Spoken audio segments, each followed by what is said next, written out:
The crystal chandelier cast dancing shadows across the ballroom as I adjusted my borrowed tie, watching my wife Kayla work the crowd like she owned the place. Maybe she did, in a way. 3 years climbing the corporate ladder at Henderson Associates had given her confidence I barely recognized anymore.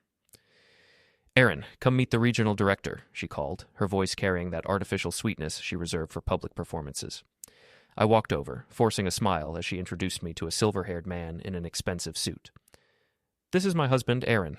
He's between opportunities right now." The director's handshake was limp, his interest already fading.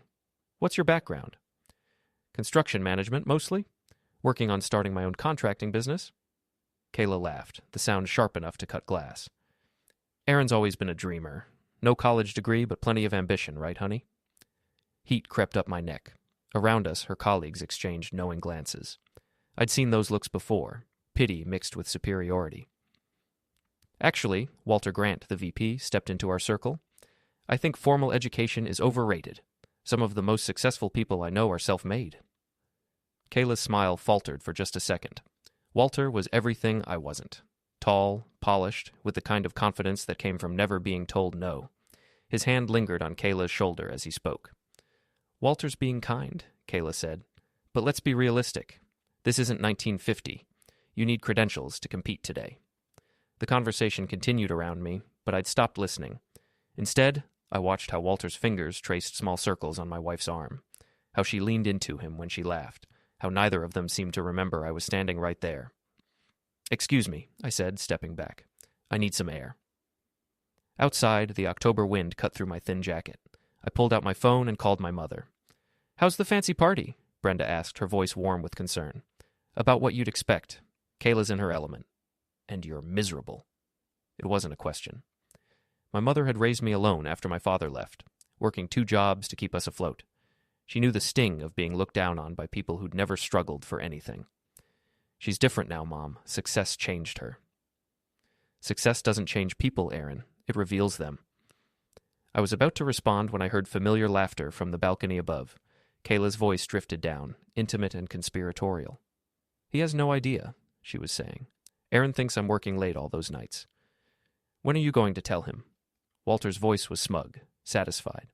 "After the promotion comes through. No point burning bridges until I'm secure." My chest tightened, but not with surprise. Deep down, I'd known something was wrong for months. The late meetings, the new clothes, the way she'd started looking at me like I was furniture she'd outgrown. "What about the Vegas conference next month?" Walter asked. "Perfect timing. We'll have the whole weekend." I stood there for another minute, listening to them plan my humiliation. Then I walked back inside, found Kayla by the bar, and tapped her shoulder. "Ready to go?" I asked. She turned, startled. "Already? The night's just getting started." "I'm tired. Big day tomorrow." "Doing what? Watching television?" Before we deeper into this story, I have one small request. Please subscribe, drop a like, comment, and hit that hype button to boost this channel so more people can discover these incredible Reddit stories. The words hit like a slap. Around us, her colleagues pretended not to hear, but I caught their smirks in my peripheral vision. I leaned close to her ear. "You know what, Kayla? You're right. I am a dreamer, and I'm about to make one come true." She frowned, confused, but I was already walking away. The drive home was silent. Kayla stared out the passenger window, probably thinking about Walter. I focused on the road ahead, my mind working through possibilities. Back at our house, the house I'd helped renovate with my own hands, I poured myself a drink and sat in my workshop. The familiar smell of sawdust and motor oil was comforting, real in a way the corporate world would never be. Kayla appeared in the doorway, still wearing her cocktail dress. "What was that about tonight?" she demanded.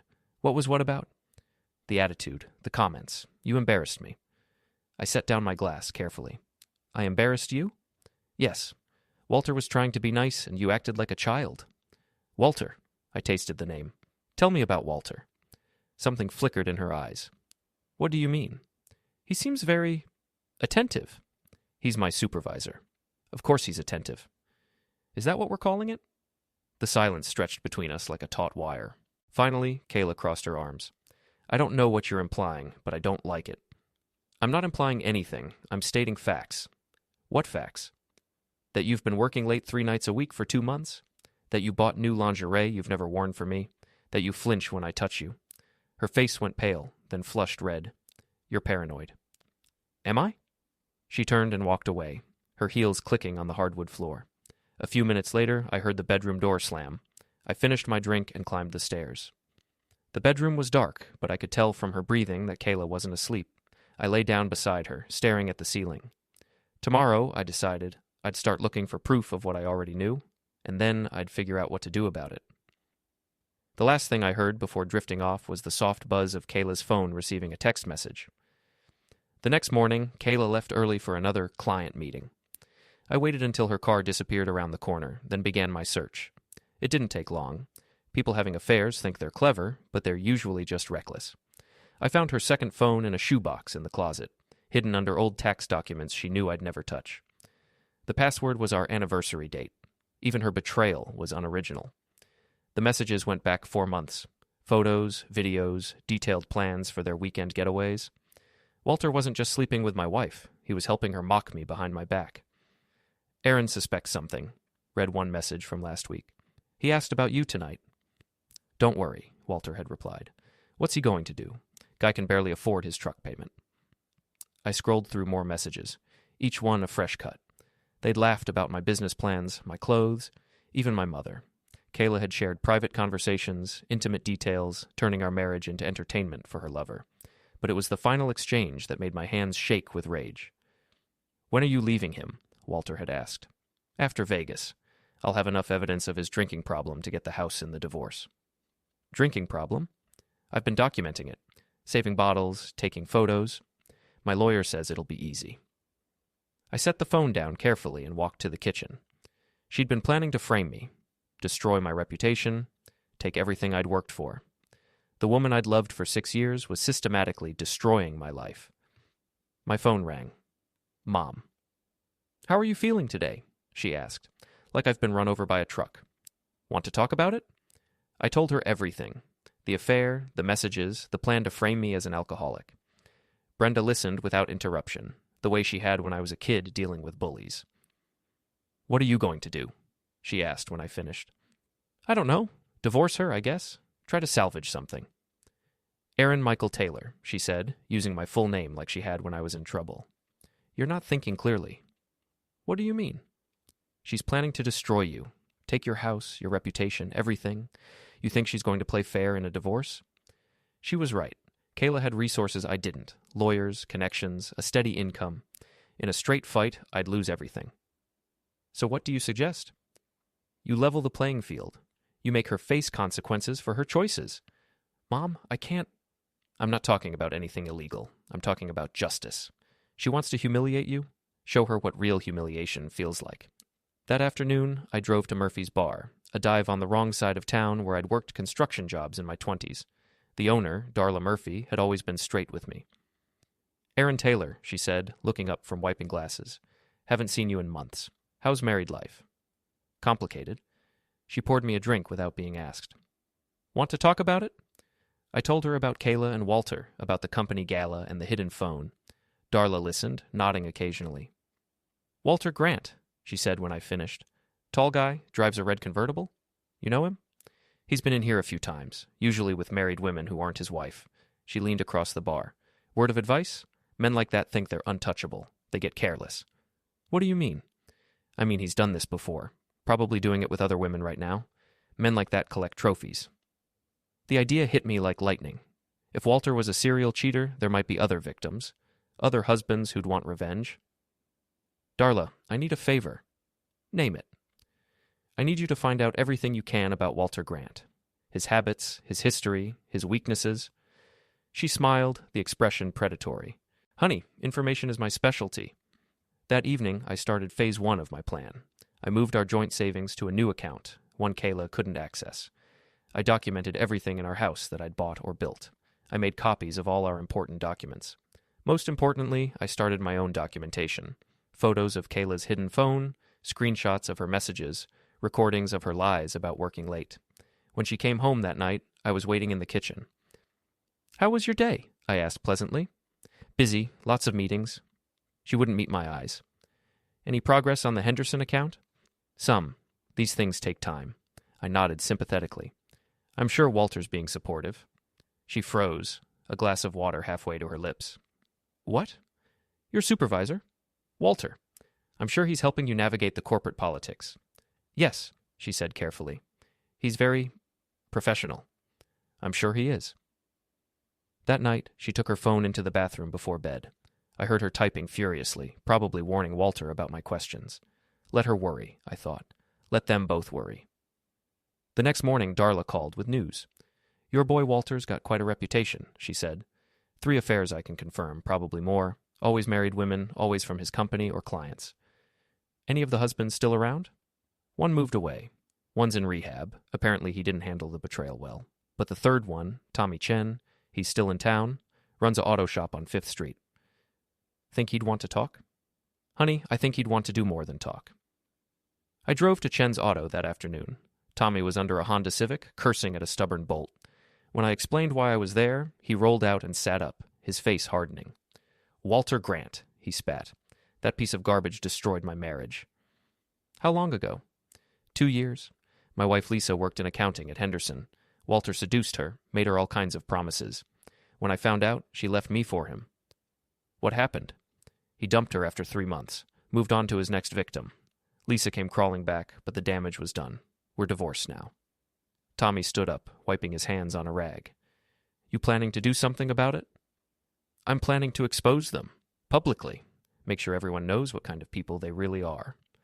Count me in, Tommy said without hesitation. I've been waiting 2 years for payback. As I drove home, pieces of my plan began falling into place. Walter and Kayla thought they were playing games with a helpless victim. They were about to learn that even underdogs have teeth. The Vegas conference was 3 weeks away. That gave me plenty of time to prepare my surprise. The next 2 weeks passed in a blur of preparation. I played the role of the oblivious husband perfectly, even encouraging Kayla's business trip to Vegas. It sounds like a great opportunity, I told her over dinner. You should definitely go. She looked surprised. You don't mind? Why would I mind? It's your career. What she didn't know was that I'd already booked my own flight to Vegas, arranged for a rental car, and reserved a room at the same hotel where Henderson Associates was holding their conference. Tommy Chen had become my unofficial partner in the operation. His auto shop served as our headquarters, where we planned every detail of Walter's downfall. The conference starts Friday night with a cocktail reception, I explained, spreading hotel brochures across Tommy's workbench. Saturday morning is the main presentation. Walter's giving a speech about building client relationships. The irony is beautiful, Tommy said. When do we make our move? Saturday morning. Maximum audience, maximum humiliation. Darla had provided crucial intelligence about Walter's habits and weaknesses. He was vain, arrogant, and completely unprepared for any real opposition. He'd built his success on charm and manipulation, never expecting his victims to fight back. He always stays in the penthouse suite when he travels, Darla had told me. Charges it to the company, naturally. That information had given me an idea for a special surprise. Meanwhile, I'd been documenting everything about Kayla's deception. Her lies about working late, her secret purchases, her carefully constructed alibis. I had enough evidence to destroy her credibility completely. The Thursday before the conference, Kayla was packing when her phone rang. Hey, beautiful, Walter's voice was clearly audible from across the room. Ready for our weekend? Almost packed, she replied, turning away from me. I can't wait to get away from here. After this weekend, you won't have to pretend anymore. I know. I'm so tired of living this lie. I continued reading my newspaper, giving no sign that I was listening. Let them think I was clueless for one more day. That night, after Kayla fell asleep, I made my final preparations. I loaded my truck with everything I'd need for the confrontation, printed photos, audio recordings, and a few special surprises for Walter's penthouse suite. Friday morning, I drove Kayla to the airport. Have a safe flight, I said, kissing her cheek. I'll miss you. I'll miss you too, she lied smoothly. As her plane took off, I was already driving to the airport's other terminal for my own flight. Vegas hit me like a wall of heat and artificial light. The Henderson Associates conference was being held at the Bellagio, one of the Strip's most prestigious hotels.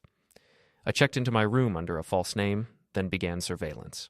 The cocktail reception was everything I'd expected. Corporate executives networking over overpriced drinks, everyone trying to impress everyone else. I watched from across the lobby as Kayla and Walter worked the room together, playing their roles as professional colleagues. But I noticed things others missed. The way Walter's hand lingered on Kayla's back. How she laughed just a little too loudly at his jokes. the meaningful glances they exchanged when they thought no one was looking. Around 11 p.m., they slipped away from the reception together. I followed at a distance, watching them enter the elevator to the penthouse floor. Perfect. Everything was going according to plan. I spent the rest of the night preparing my surprise for Walter's suite. Hotel security was surprisingly lax when you knew what you were doing and dressed like maintenance staff. Saturday morning arrived bright and clear. The main conference presentation was scheduled for 10 a.m. in the hotel's grand ballroom. Walter would be speaking about client relationships to an audience of 200 industry professionals. I took my seat in the back row, wearing a baseball cap and sunglasses. Kayla sat in the front, beaming with pride as Walter took the stage. "Good morning, everyone," Walter began, his voice smooth and confident. "Today I want to talk about building lasting relationships with your clients.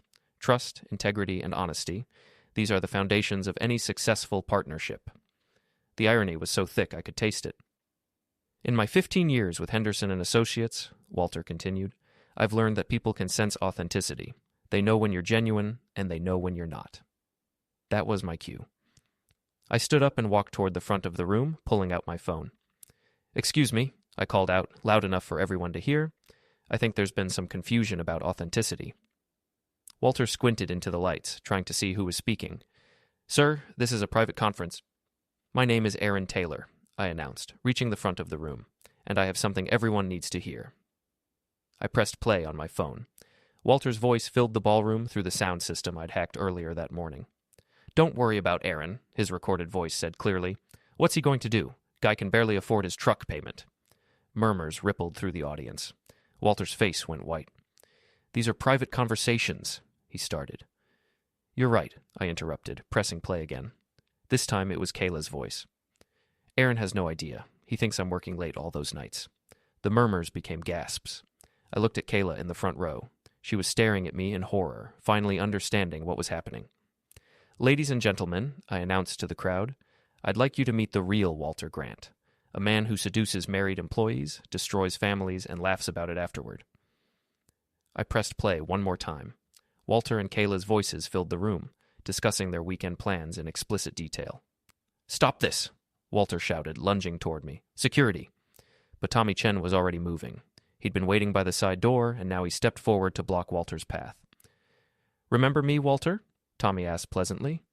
"Lisa Chen's husband? You destroyed my marriage 2 years ago." The room erupted in chaos. Conference attendees were pulling out their phones, recording everything. Walter's boss was standing at his table, his face purple with rage. "This is harassment," Kayla screamed, jumping to her feet. "You can't do this." "Actually," I said calmly, "I can.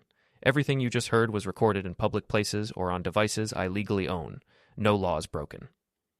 Security guards were finally pushing through the crowd, but the damage was done. 200 industry professionals had just witnessed Walter and Kayla's complete humiliation. As the guards reached me, I smiled and raised my hands peacefully. "Don't worry," I told them. "I'm leaving. My work here is done." I walked out of the ballroom to the sound of Walter's career imploding behind me. But I wasn't finished yet. The real surprise was waiting in his penthouse suite. By the time I returned to our hometown, news of the Vegas incident had already spread through Henderson and Associates like wildfire. Corporate scandals travel fast in small industries, and Walter's public humiliation was the kind of story that would be retold for years. I drove straight to Murphy's bar, where Darla was waiting with a bottle of my favorite whiskey and a knowing smile.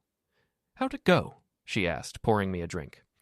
"Better than I hoped. Walter's finished at Henderson, probably finished in the industry." "And your wife?" "Also finished. Her boss was in the audience when I played those recordings." Darla raised her glass. "To justice served cold." We drank, but I felt no satisfaction yet. The public humiliation was just the opening act. The real show would happen when Kayla came home. She arrived Sunday night, 3 hours later than her scheduled flight. Her face was puffy from crying, her professional composure completely shattered. "How could you do that to me?" she demanded, dropping her suitcase in the hallway. "You destroyed my career." "I destroyed your career?" I set down my newspaper and looked at her calmly. "I think you're confused about cause and effect. You had no right to humiliate me like that. The same way you had no right to humiliate me at the company gala, the same way you had no right to plan my destruction." She opened her mouth to deny it, then closed it again. We both knew the evidence was overwhelming. "Aaron, we can work this out," she said, switching tactics. "It was a mistake. I was confused, overwhelmed by work pressure." "Stop." I stood up, and something in my voice made her step backward. I know about the drinking allegations you were planning. I know about your lawyer meetings. I know about your plan to take the house. Her face went pale. How do you know about your second phone? The one hidden in the closet? The one with 4 months of messages planning my destruction? She sank into a chair, the fight going out of her. What do you want? I want you to understand what you've lost. Your job is gone. Henderson fired you this morning. Walter's been blacklisted from the industry. Your reputation is destroyed.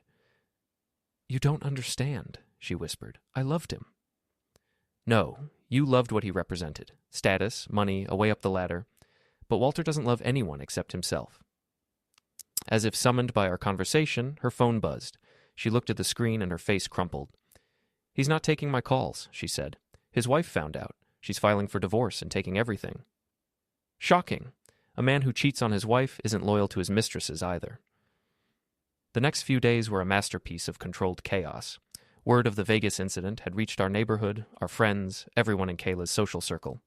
The woman who'd built her identity on being better than everyone else was now the subject of pitying whispers and knowing looks. Her parents called, demanding explanations. Her friends stopped returning her messages. The life she'd constructed so carefully was collapsing piece by piece. Meanwhile, I was thriving. The publicity from exposing a corporate affair had actually helped my contracting business. People respected someone who stood up for themselves, who refused to be a victim. Aaron Taylor Construction, I answered my phone Thursday morning. Mr. Taylor, this is Rebecca Morrison from Morrison Development. We heard about your situation and wanted to discuss a potential contract. 3 more calls like that came in before noon. Apparently, taking down a corporate executive had given me street credibility in the construction world. But Kayla's punishment wasn't finished yet. Friday evening, she was getting ready for what she claimed was a job interview when I stopped her at the door. Where are you really going? I asked. I told you, an interview with Pacific Marketing.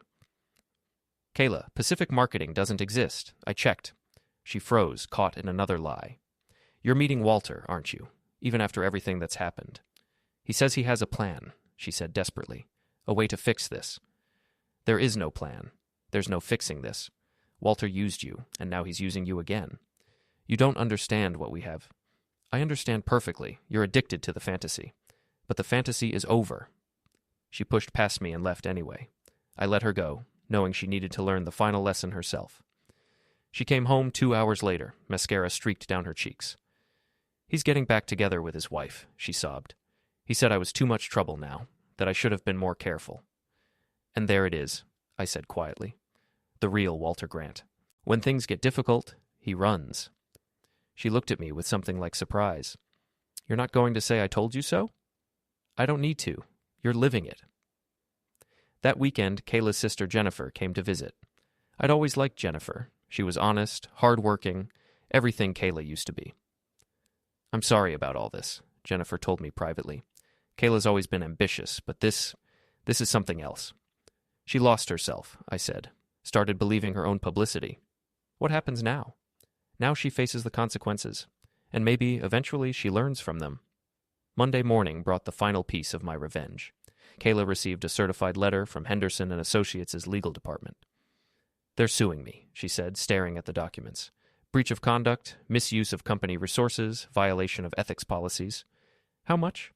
$50,000, plus legal fees. I whistled low. That's a lot of money for someone without a job. Aaron, please. I know I hurt you, but I can't handle this alone. I need help. For a moment, I almost felt sorry for her. Almost. You made your choices, Kayla. You planned to destroy me, take my house, ruin my reputation. You laughed about it with your lover. Why should I help you now? Because we were married. Because we loved each other once. We did love each other once. But you threw that away for a fantasy. She was quiet for a long time. When she finally spoke, her voice was small and defeated. I know I can't fix this. I know you'll never forgive me, but I need you to know that I'm sorry. Really, truly sorry. I believe you, I said, but sorry doesn't undo the damage. That night, she packed her remaining belongings and moved in with her sister. We didn't speak again until the divorce papers were finalized 3 months later.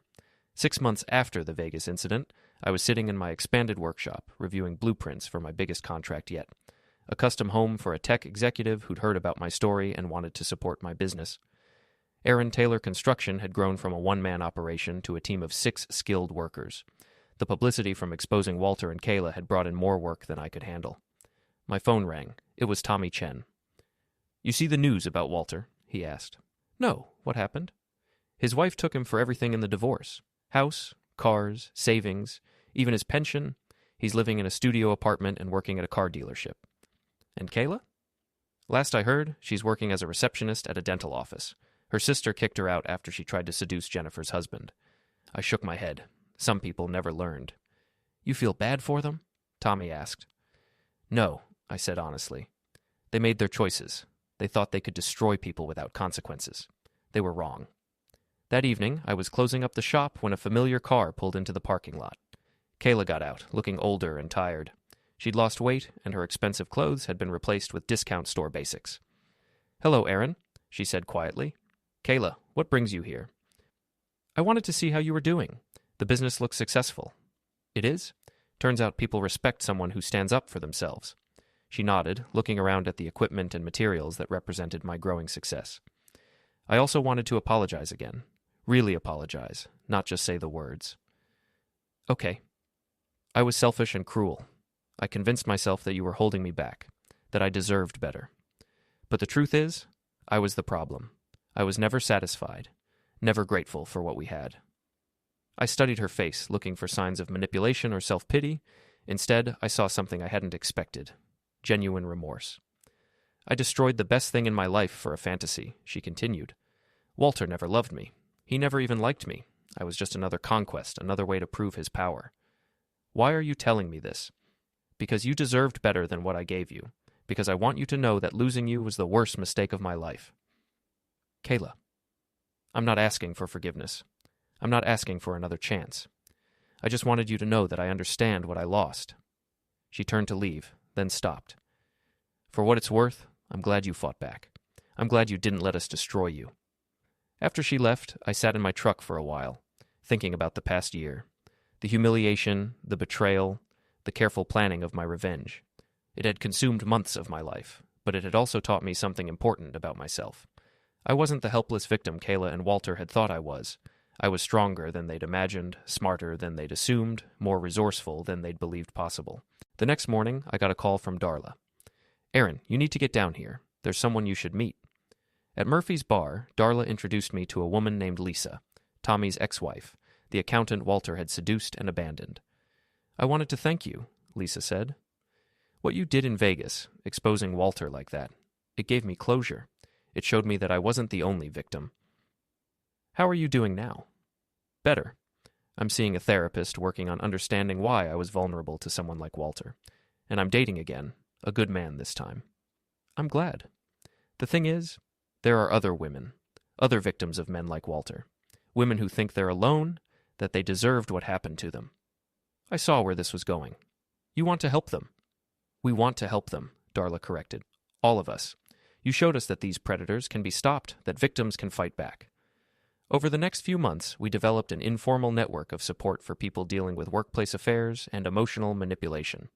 Nothing vigilante or illegal, just information sharing, emotional support, and practical advice for those ready to stand up for themselves. It wasn't about revenge anymore. It was about justice, about making sure people like Walter and Kayla faced real consequences for their actions. 1 year after the Vegas incident, I received an invitation to speak at a conference about workplace ethics. The irony wasn't lost on me. I'd gone from being humiliated at a corporate event to being invited as an expert on holding corporations accountable. Standing at the podium, looking out at an audience of business professionals, I thought about how much had changed. "A year ago," I began, "I was just a construction worker married to an ambitious corporate executive. I thought success meant keeping your head down, working hard, and trusting that good things would happen to good people." Laughter rippled through the audience. I learned that sometimes good people have to make good things happen for themselves. After my speech, a young man approached me. He looked nervous, desperate. "Mr. Taylor, I think my wife is having an affair with her boss. I don't know what to do." I handed him my business card. On the back, I'd written the address of our support group. "You don't have to face this alone," I told him. "And you don't have to be a victim." Driving home that night, I reflected on the journey that had brought me here. The pain of betrayal had been real, the humiliation genuine. but it had also been the catalyst for becoming someone stronger, someone who refused to accept injustice. Kayla had been wrong about one thing. I wasn't a dreamer anymore. I was someone who made dreams reality, who turned setbacks into comebacks, who proved that underdogs could bite back. And that was a lesson worth teaching. The workshop lights were on when I pulled into my driveway. Through the windows, I could see my crew preparing for tomorrow's project. Another custom home, another satisfied client, another step forward in building something lasting and real. I'd started this journey wanting revenge. I'd ended it finding something better: purpose, community, and the satisfaction of knowing that justice, delayed but not denied, had finally been served. Some stories end with forgiveness. Others end with redemption. This one ended with the simple recognition that actions have consequences, that victims can become victors, and that sometimes the best revenge is building a life so successful that your enemy's betrayal becomes the foundation of your triumph. The glass had shattered, but I'd built something stronger from the pieces.